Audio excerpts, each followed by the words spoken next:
All right, so for number one, or 1, 2, and 3, we need to label the subatomic particles. So this should be pretty easy. So for number one, what subatomic particle is number one? Yeah, electron. So you can either write the full name electron, or you can just write E minus. Okay, either is fine. Okay, next one, number two, we're looking at the middle of the atom. If you guys remember, this middle part is called the nucleus. And number two is pointing to the one that has neither a positive or negative sign, right? So which subatomic particle is that one? Yeah, neutron. This one's going to be neutron. You can write neutron or N0.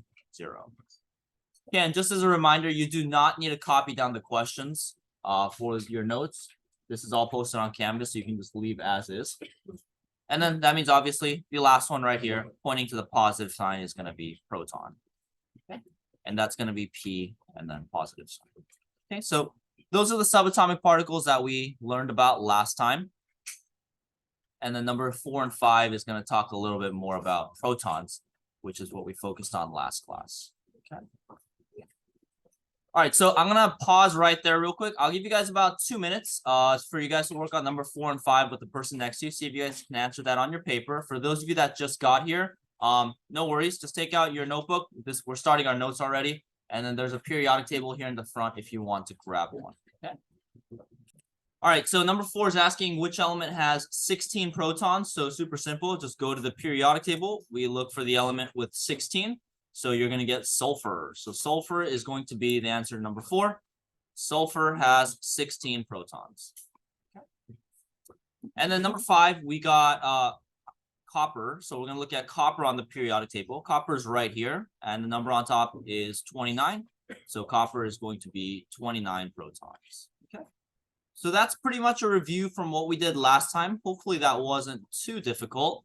Again, protons are just a number on top of the box for every element. Okay. You guys got any questions on that? All right, perfect. All right, so last class, we talked about how the protons, right, they tell you what elements the atom is. Today, we're going to be moving on from the protons, and we're going to be focusing on the neutrons. We're going to be talking about how, depending on the number of neutrons, it changes what characteristics the atom has. Okay. All right, so let's move on. So like I said, the title today is isotopes. So we're going to learn about what isotopes are. So I want you guys to copy down this part right here, the part that I highlighted. Isotopes, one way to think about it is just they're different forms or different versions of the same element. Okay? Isotopes are different forms of the same element.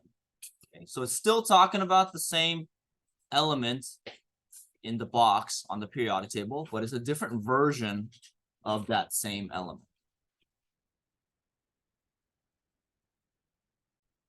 All right, so again, isotopes are different forms of the same element.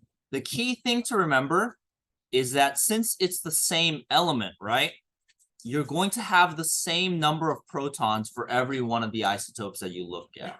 Okay, so one example, right, is uranium. Okay, so these are 2 different versions of uranium. The first one, the name is uranium-238, and this one is stable. If you guys go outside and pick up a rock, there's probably some uranium-238 in there. Okay. However, the other version of uranium, uranium-235, this is what we use for nuclear fuel. And if you're holding a piece of uranium-235, you would probably get either radioactive poisoning or you would just burn up from holding it. Okay, depending on how much there is. So same element, they're both uranium, right? But because they're different isotopes, they're completely different in the way they act. So first, let's count up the protons, and I'll teach you guys how to find the neutrons. Okay, so I want you guys to go on the periodic table and look for uranium. Okay, it's going to be on the bottom. And I want you to write down on your paper, how many protons does uranium have? All right, guys, so hopefully you guys were able to find uranium. Uranium is on the very bottom of the periodic table. And how many protons does uranium have? Yeah, 92. It's just the number on the top. Same thing as last time. So both uranium-238 and uranium-235, they both have 92 protons. Okay, and we know that because they're both uranium.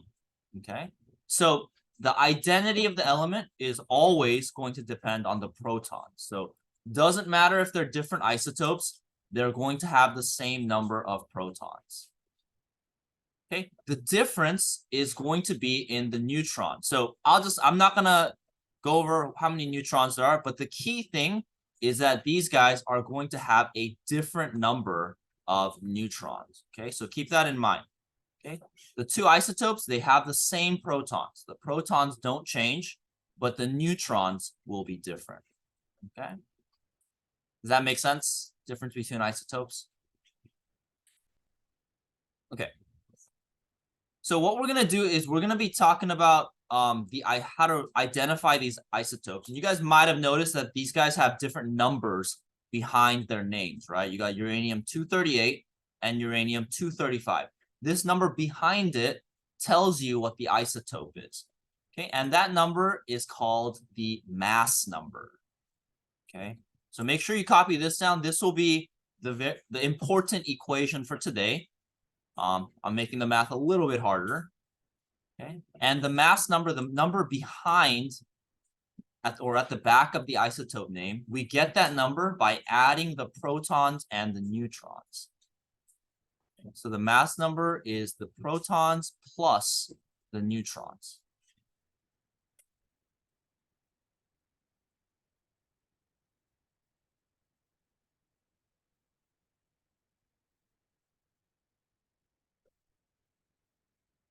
All right, so I'm going to give you guys maybe about 2 minutes. I want you guys to just solve this part, the part that I highlight. I want you to work with the person next to you using your periodic table. If you want to use your phone calculator, that's fine. But I want you guys to figure out how many protons magnesium-26 has and also how many neutrons it has. So take about 2 minutes to do that. And then I'll teach you how to write the isotope symbol, and then we'll move on to this question right here. Okay, so take about 2 minutes. Okay, so if we take a look at magnesium-26, we need to figure out the protons and the neutrons. So protons, super easy. It's magnesium. So it doesn't matter what the number behind it is. We just go to the periodic table. And then if we find magnesium, magnesium has how many protons? 12. Yeah. So it doesn't matter what number is behind it. Magnesium will always have 12 protons. It could be magnesium-26, 27, magnesium-1000. Doesn't matter if it's magnesium, it will always be 12 protons. All right, to find the neutrons, excuse me, we need to take a look at the mass number, this number back here. And we said that 26 is going to equal the protons plus the neutrons. Okay, well, we know that magnesium is going to have 12 protons. So super easy. On your calculator, you can just punch in 26 minus 12. And so you'll get a total of 14 neutrons. Okay, so that's pretty much how you want to solve for neutrons. And if you ever want to check your answer, just add these two numbers together and just make sure you get the number in the back. Okay, that's it. All right, and then for the symbol, it's super easy. Some of you guys might have noticed this down here.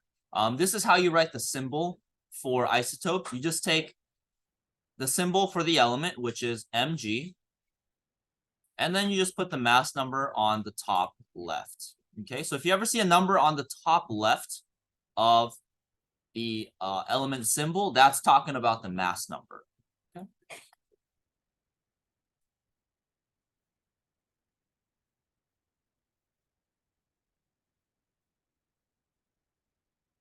All right, any questions about that? Hopefully not too bad. Okay, so I want you guys to try this one right here underneath, 19Ne. I want you guys to write down the protons, the neutrons, and then write the isotope name. And I haven't gone over this yet, but I'll just let you know this right here is the format for writing the isotope name. So I'll explain it more in detail. So if you don't get this one, it's totally fine. But this right here, magnesium-26, that's the format for the isotope name. So see if you could figure that out. I'll give you guys about 2 minutes, and then we'll go over it together. Okay, so you guys see 19Ne. So this right here is going to be the element symbol. So if you go on the periodic table and look for Ne, it's going to be all the way on the right. You got neon. And neon is going to have 10 protons because there's a number 10 on the top. Okay. So the protons for neon is going to be 10. And then for the name, you can even write neon if you want. All right. And then this right here, this number on the top left, this is going to be our mass number. And we said this is going to be the protons plus the neutrons. So protons is 10. That means neutrons has to be 9. There you go. It's going to be 10 protons, 9 neutrons. And again, you can always check your answer. If you add the protons and neutrons, you should end up with a number here on the top left. Okay. All right. And then for the isotope name, super simple. You just write the name of the element. So Ne is neon. You're going to write a dash. And then you just put the mass number behind it. So neon 19. Okay, so this right here symbolizes the same thing as this name right here. This is just a long version of the symbol. Okay. That's it. That's pretty much all you'll really need to know for today. Yeah. That's correct. Yeah.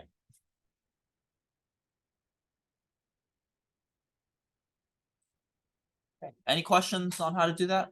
Hopefully it's not too bad.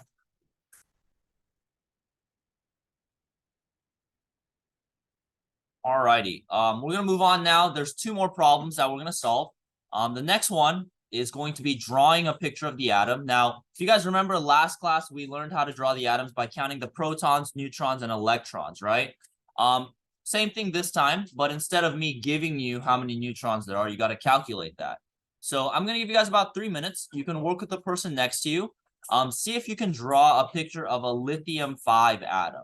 Okay, so the hint, same thing as last time. Figure out how many protons, neutrons, and electrons there are. And today, you can assume same protons as electrons, same as last time. And then see if you guys can organize it in that picture form that we learned. Okay, after that, we'll go over it, and then we'll do the last problem for today. All right, so in order to draw the picture of the atom, we need to figure out protons, neutrons, electrons. So we got lithium-5. So right away, you should notice it's lithium. So you go to the periodic table, and lithium is going to have 3 protons. Okay, so you should know that there are 3 protons. Okay, we said the mass number, the number behind it, is going to be protons plus neutrons. So how many neutrons will there be? 2, yeah. 3 plus 2 is 5. So that's going to tell you that there are 2 neutrons. Okay. Again, this number right here is protons plus neutrons. And you can always check your answer by adding protons, neutrons. 3 plus 2 is 5. And then for the electrons, we said last time, at least for now, just assume it's the same number as protons. So you'll have 3 protons and 3 electrons. Okay. All right, now we just need to organize them based on the format we learned. So protons are in the middle. So I'm going to draw 3 protons in the middle and just make sure they're in contact with each other. You're going to have 2 neutrons also in the middle. So if you oriented them a little bit differently, that's totally fine as long as you have the correct number. And then we have 3 electrons. And the key thing is just make sure the electrons aren't touching anything. Okay, that's it. This right here is going to be a picture of your atom. So if you guys got that on your own, great job.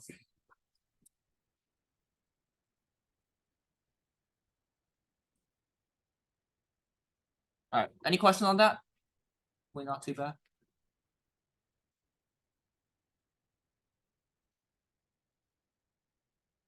Alrighty, so we're gonna move on now to the last problem for today, and this is something that you'll see on your assignment.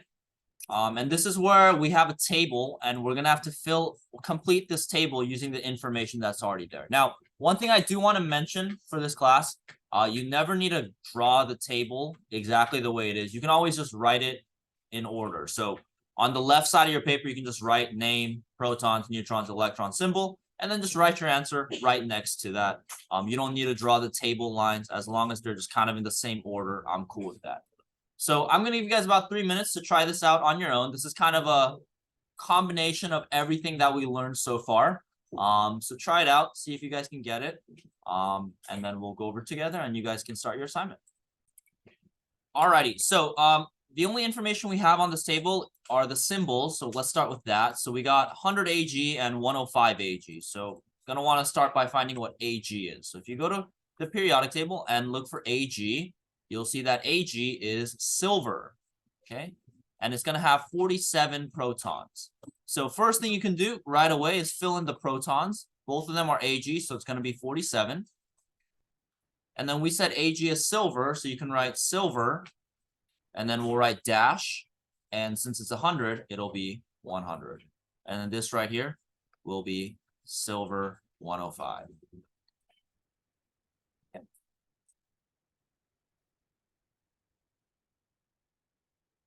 I'll pause right there. Any questions on how we got those two? Okay.